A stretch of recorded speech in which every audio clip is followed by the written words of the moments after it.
My dad and I just finished putting the foam and covers on the bottoms of the bucket seats for Carl, my 1965 Ford Falcon. And now it's time to get the foam and covers on the seat backs. Just like we did for the seat bottoms, Dad and I started by covering the springs with burlap, marking the foam for the listing wires, and then hog ringing the foam to the seat frame to be ready to put on the covers. Okay, we have the seat ready for the hardest part, covering it. Because we did all the easy stuff. Because that's smart. We have these little panels that go on the back of the seat. We basically just put these on like door panels. We have extra door panel clips, which are... Yeah. We have extra door panel clips, which we obviously used for the door panels. And they have the exact same little cutouts as the door panel clips, so you just slide it in and then you pop it onto the back of the seat. So this is something that supposedly we should have experience with. First thing I'm doing is exactly what I did with door panels, which is you have to cut these little like pre-cut notches free. So I'll be a minute. Okay, now that that is done and I did most of the work by myself. I did some. Be truthful to the people. Now we're gonna line up the clips. So we've kind of found the little holes that the clips go into, but because of the way the holes are rotated, the clips have to be rotated certain ways in different holes. So that's what we're gonna test now. But it's gonna be a lot of back and forth. Okay, so until we get that on, the back of the chair is just gonna kind of be open right here, which is why you have that panel. But that's gonna be nice for us because that means we can mark where the holes are after we put the cover on, and once it's all tightened. Yeah. And so, and the idea was, we haven't gotten confirmation of this, we think it comes over and then we poke it into these hooks and then maybe kind of tap them down. But they were kind of mushed down anyway, so we kind of need to turn those up. Okay. Listing wire, and then we get right to it. Yep. Obviously, just starting by turning it inside out so we can see how long these listing wires need to be. And look at this. Like, this looks like it makes the turn. Yeah. That's not going to work. No. Like, the groove here doesn't even make a turn. You want to just kind of see how this lines up? So, yeah. Here. And yeah, I think we need to stop the listing wire here. Scissor it or razor it? Scissor. Do it right here. Huh? Let's make the curve first on one side. Yeah. Okay. Just making a little mark. If we cut it here, you could loop it. Nice.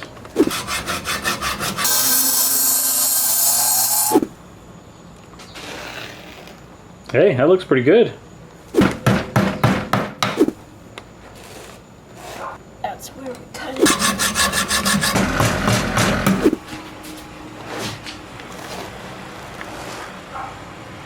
Good work. Listing wires. So we lined everything up. We think where this sits is going to be a little bit easier than where the bottom sits because it's a little bit more clear. But we're just going to do the exact same process, mark where we want to put holes, and then go on. Just like we did with the seat bottoms, we put zip ties through the seat foam, looped them through the holes we poked in the covers, and then threaded them back down into the foam so that we could tighten them to pull the seat covers down. Alrighty. I think we're done. And that's it. So yeah, why don't you start on your side? Maybe would it be good for me to get like a block of wood to kind of lift it up so we can push? Yeah. Smush and pull. Then it was time to start wrapping the covers around the frame. But it wasn't long until we realized we had a problem. Slightly worried it's a zip tie thing. Does it look like this just needs to come down a hair? Maybe. But if so, then I'm worried about the zip ties. Look, is it the idea of should the foam be higher? Like, is this, you know? No, I think it is. I think you're right. Okay. If that's the case, then we stop right now. Yeah, I think we need to shift this all down exactly like we did the other one. Okay. So close. So just as you saw with the seat, we are going to have to kind of go backwards on the top of the seat. We again made the mistake of positioning. It really is, you just have to have it in the right position before you hog ring or zip tie down. And really, I am glad that we're zip tying because to have to undo the hog rings, to try to cut them and twist them and damage the foam. It's a lot nicer to do zip ties when you're a first timer. Basically, we put it too high up, so there's a lot of extra fabric on the top that needs to be pushed down. So you can see the foam sticking out the bottom. Yeah, you can even see like the listing wire finishes here, and it should finish here. You can actually see where the indent is that we should have followed. So we didn't do it correctly, but because this is so important, we're going to just cut it and do it correctly. Yeah, I think you just. There you go. There. We'll be back on Saturday. Okay, new day. We're going to reuse the exact same holes we've already made in the foam and just make new holes in the cover because that'll be easier for us because it's less holes that we have to make. So basically you're just going to watch us do the exact same thing all over again. Well, it definitely fits better here. Yeah. It's actually over the foam, so that's good. It came up a little bit from where it was, but I think it's still, don't you think it's still way inside? Yeah. Should I try to go ahead and get it around the frame to see if we can get it pulled tight? I really need to pull these back here, and then we need to, yeah, I think that's the best strategy. Yeah. So it just needs to come over more, right? Okay, see how this is not quite how we want it. My question is, when I push this down and compress it and pull it over to where we'll hook it, what does it look like? That looks right. So that's where it's going to be. That looks right. So I think you're right. I think we just need to go for it. Question, do we start from the top, or like you said, do we start from the bottom and pull up enough from the bottom and then pull down from the top? I think this is the only place we can start because it's the only thing that has a really good anchor. Are we just going? Don't you think? Yeah. So Dad and I hog ringed the top and bottom of the seat covers and then moved on to wrapping the sides. Nice. Yeah.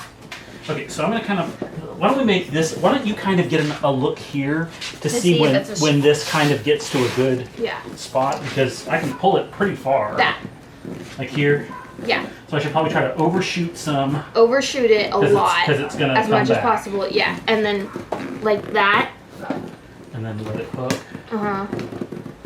That is absolutely perfect, Dad. Okay, overshoot it, yep. A little more? Nope, that's good. Hook it. Yeah. How's that? Yep. Okay. How's that looking on? You're gonna need to pull it more. Okay. There, and then clip it. Okay, clip it here? Yeah. Ooh, looks good. Nice! Do you need to hold up the thing? I think I've about lined up here. Okay, I think I'm ready to pop into holes here. I say we do it. Yeah.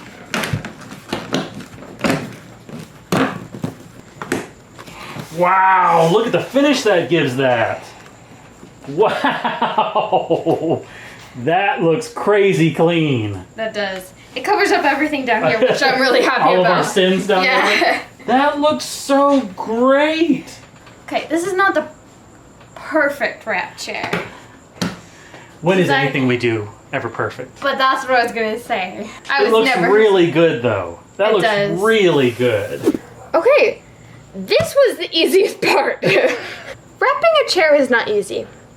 I mean, I know we made it look easy, but it's not.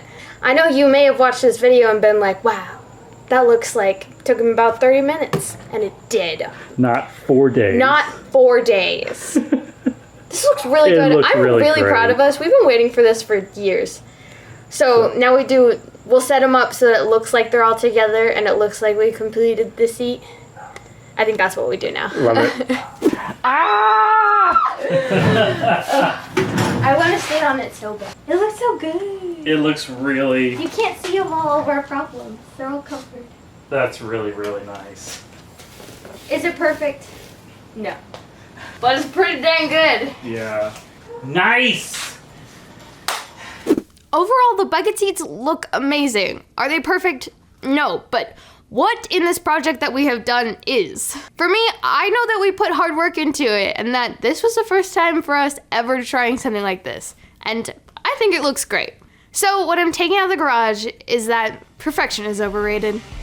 As always, thank you to my executive producer, Drew Carter, and all my patrons on Patreon. Thanks for watching, consider subscribing, and I'll see you next time in the garage.